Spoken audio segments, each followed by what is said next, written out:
What is up, my people? My name is Jay, and I review shit. Game of Thrones. So, I'm actually like kind of conflicted. I don't know what to think. There's a lot of things in this episode that pissed me off.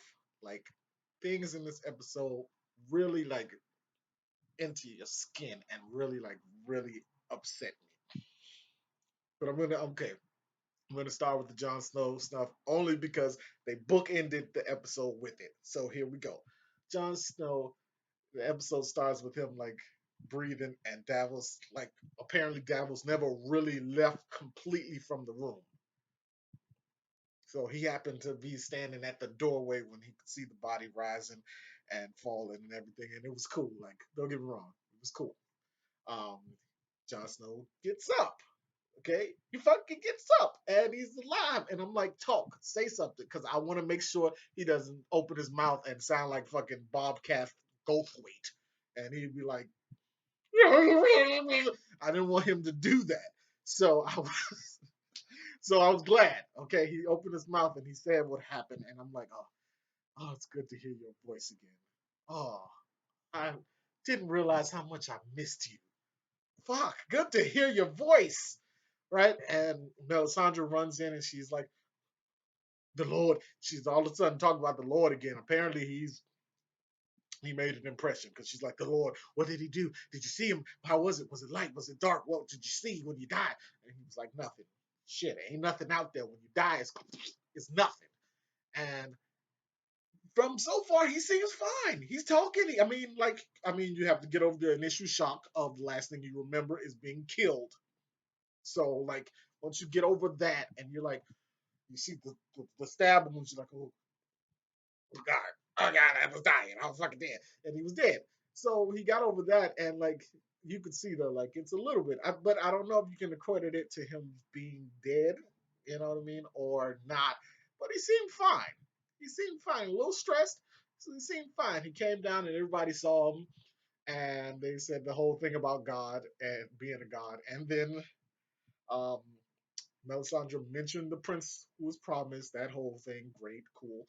But but Tormund was like, "No, I saw your cock. There's no god with a cock that like that. No. So I know you're not a god. You're just like a little pink man with a little pink pecker and whatever." But it was funny. It was good. Like they were happy to see John. I wish though what they didn't do with the show is I wish John would have went down to the cells, right? So they would have showed Ollie's face. They would have showed Alistair Thorne's face when Jon Snow walked into the room. Like I wanted to see that look on their face, that the look of like that look. I wanted to see that look on their face. Maybe they didn't do it because it would have been too comical to see somebody as stone faces Alistair Thorne to be like, but that's what it should have happened. But they didn't.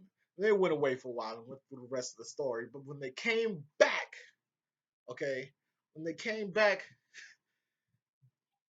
fuck, okay, cool. Like they had them all strung up, and I'm like, they're gonna kill. He's not gonna do it. He's not gonna do it. He's gonna be like, man, fuck this.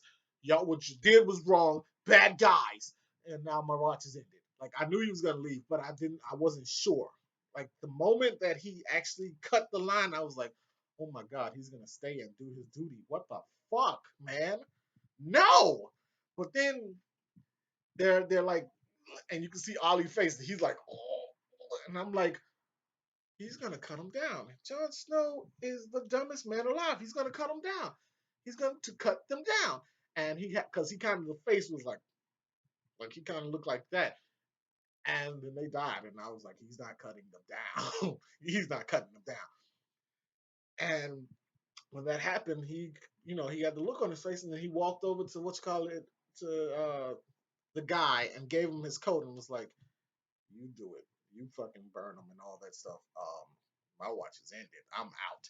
And I was like, "No, yes, no, but yes, but no."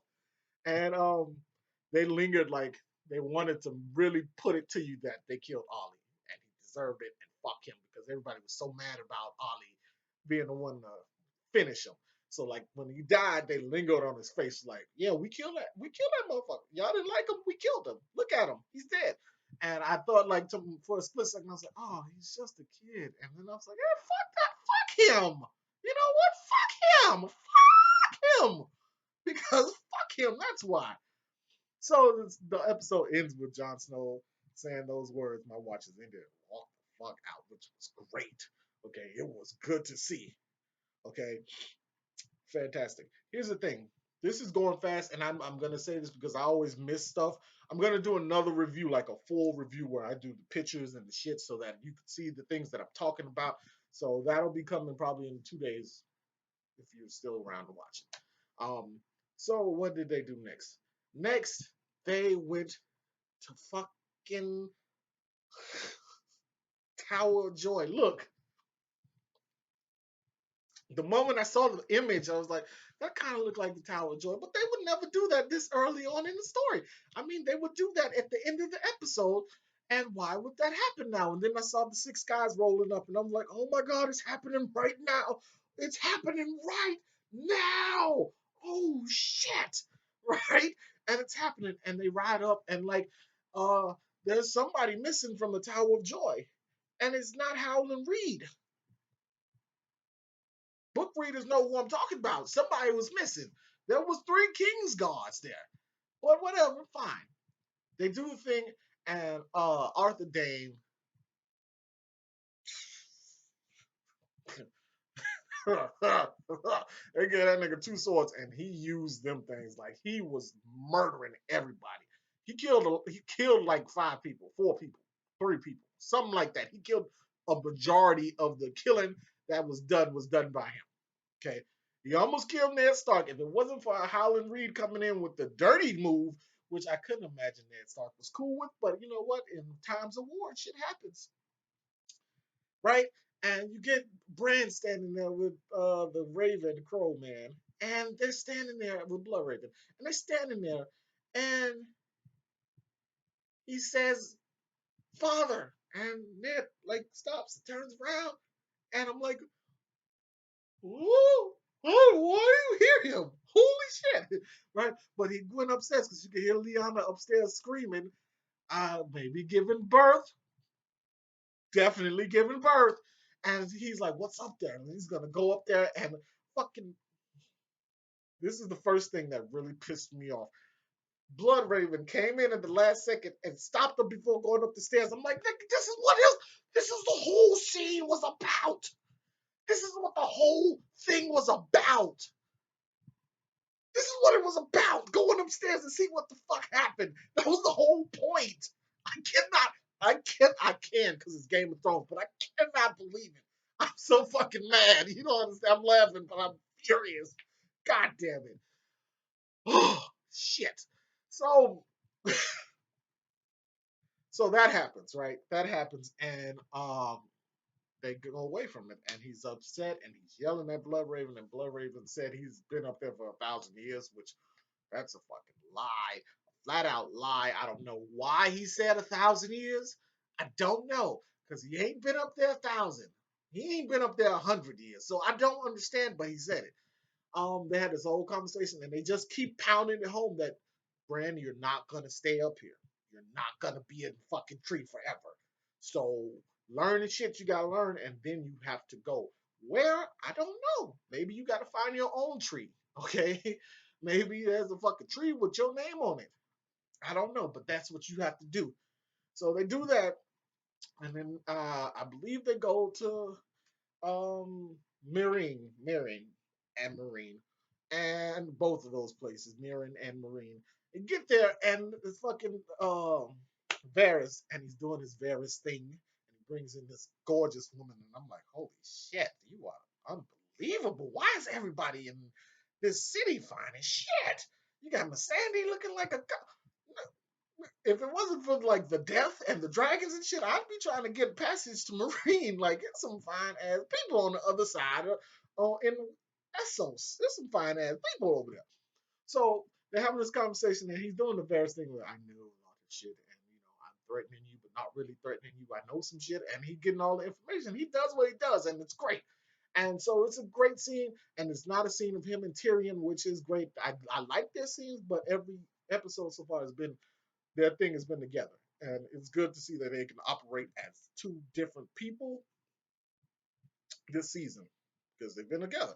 So that's great. Then they took it over to Tyrion and and Miss Andy and Grey Worm, and that was even better because you get the Tyrionness, and then you get the weird stoicness of Grey Worm, and the general apprehension and confusion of Miss Andy. Like she's the smartest person in the room probably, but she's just like, yes, you people are weird. And it's great. It's great. And they're trying to start games and trying to get information. He's like, so what is your personal relationships like?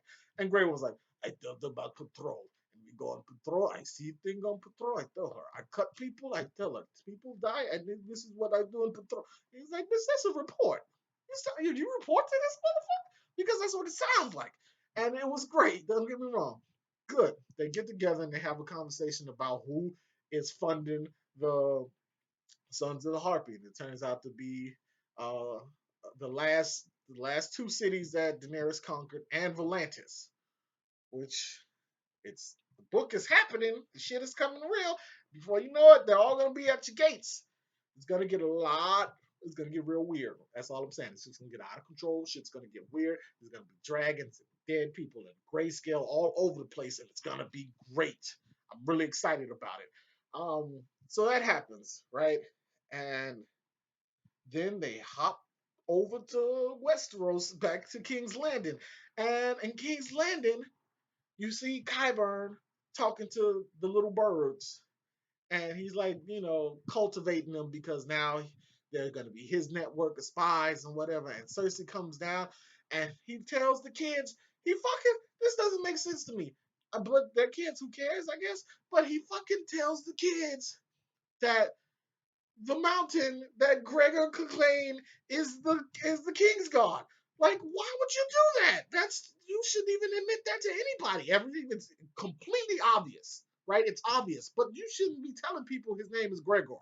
Like, that's why would you do that? I guess kids could keep a secret. That's all those Catholic priests, but maybe not. Maybe not. So let's have this conversation. And Cersei, see, this explains why Robin Strong fucked that guy up last episode because she said anybody who's laughing at the queen, anybody's laughing at the bitch who walked in the street butt naked, covered in shit.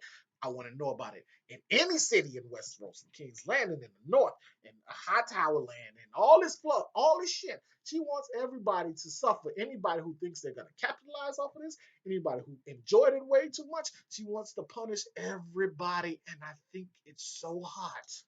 Okay, I don't know why. I don't like Cersei, but I think it's hot. And then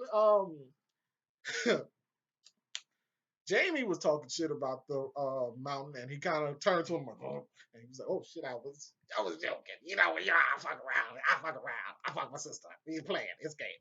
Like he pulled that shit, and it was cool. It was funny. Um, then they went over to Tommen. Tommen, like he's trying. He's trying to find the inner Joffrey, but it's not there. Like his darkest side is like his inner Marcella. That ain't gonna do shit. Like he King's guarded up and he went over there into the Great Sept. Like, don't get me wrong, that takes guts. And he talked a lot of shit. And this man just like it was like handling a special needs child. And I don't mean this in a mean way, but like he just handled him like he fucked the guy was angry, the king was angry, and he just kind of molded him into calming him down. It was like woo woo, and fucking just like disarmed him. And I'm sitting there like, this Joffrey would have never like like your grandfather would have never never would have allowed no shit like this to happen. And you just let this man like to you and just disarm you. Weird, weird. You need more lessons from your mom. You need more lessons from your mom. You got to do that, dude, because you got it. Because this is not it, man. This is not it. Uh, So I missed something. They did the Sam thing. They showed Sam and Gilly, and I was just happy to see Sam. He was throwing up and shit, and it was gross. But like, I was happy to see Sam and Gilly and the kid. And the kid, that's cool.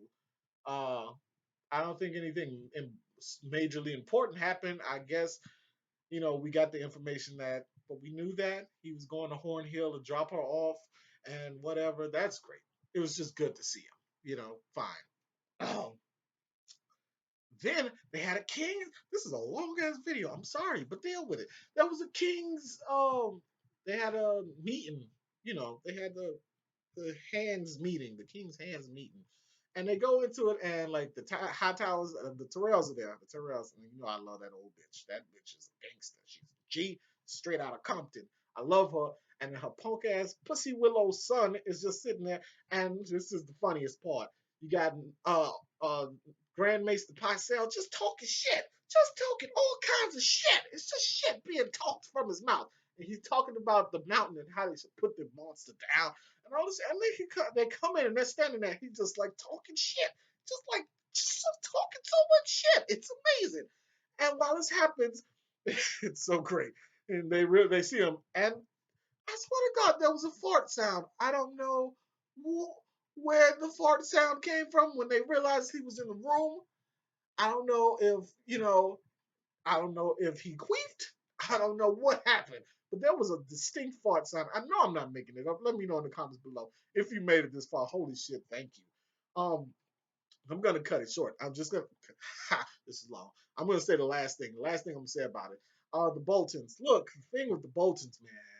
Fuck the Umbers. You guys suck, man. Like the car stocks suck, and the Umbers fucking suck.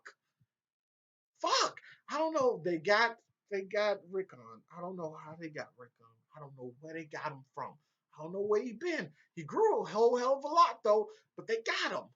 And they killed Shaggy Dog. Like frankly, this is the second thing I'm pissed about. Frankly, I'm more mad that they killed Shaggy Dog than I am about them capturing Rickon.